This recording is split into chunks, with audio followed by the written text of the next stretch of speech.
Goshamahal MLA Raja Singh రాజీనామాను BJP high command ఆమోదించింది. ఇక నుంచి బీజేపీతో రాజాసింగ్ కు ఎలాంటి సంబంధం లేదని పార్టీ సభ్యత్వానికి రాజాసింగ్ చేసిన రాజీనామాను ఆమోదిస్తూ ప్రకటన విడుదల చేసింది. రామచంద్రరావుకు తెలంగాణ బీజేపీ పదవి ఇవ్వడాన్ని వ్యతిరేకిస్తూ రీసెంట్ గా రాజాసింగ్ రాజీనామా ఇచ్చారు. అయితే అదే రోజు పార్టీ ఆ రాజీనామాను ఆమోదించలేదు. దీంతో రాజాసింగ్ తో పార్టీ పెద్దలు మాట్లాడతారని, మళ్లీ రాజాసింగ్ బీజేపీలోనే కంటిన్యూ అవుతారని అంతా అనుకున్నారు. కానీ ఇప్పుడు ఏకంగా రాజీనామాను ఆమోదించింది పార్టీ. నిజానికి చాలా కాలంగా తెలంగాణ బీజేపీతో రాజాసింగ్ అంటిముట్టినట్లు వ్యవహరిస్తున్నారు. పార్టీ కార్యక్రమాలకు దూరంగా ఉంటున్నారు.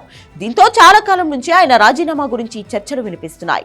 రీసెంట్ గా తెలంగాణ బీజేపీ అధ్యక్ష పదవికి నామినేషన్ వేసేందుకు రాజాసింగ్ వచ్చారు. కానీ ఆ పదవిని రామచంద్రరావు కన్ఫర్మ్ చేసింది పార్టీ హైకమాండ్. దీంతో ఆగ్రహించిన రాజాసింగ్ ఈ ఏకపక్ష నిర్ణయాల మధ్య తాను ఉండలేనంటూ పార్టీకి రాజీనామా చేశారు. ఫైర్ బ్రాండ్ గా పేరున్న రాజాసింగ్ తర్వాత ఏ పార్టీలో చేరతారు అనే విషయంలో మాత్రం క్లారిటీ ఇవ్వలేదు. పార్టీ సభ్యత్వంతో పాటు ఎమ్మెల్యే పదవికి కూడా రాజీనామా చేస్తారంటూ ప్రకటించారు. ప్రస్తుతం ఆయన కేదార్నాథ్ యాత్రలో ఉన్నారు. వచ్చిన వెంటనే ఎమ్మెల్యే పదవికి కూడా రాజీనామా చేసే అవకాశం ఉంది.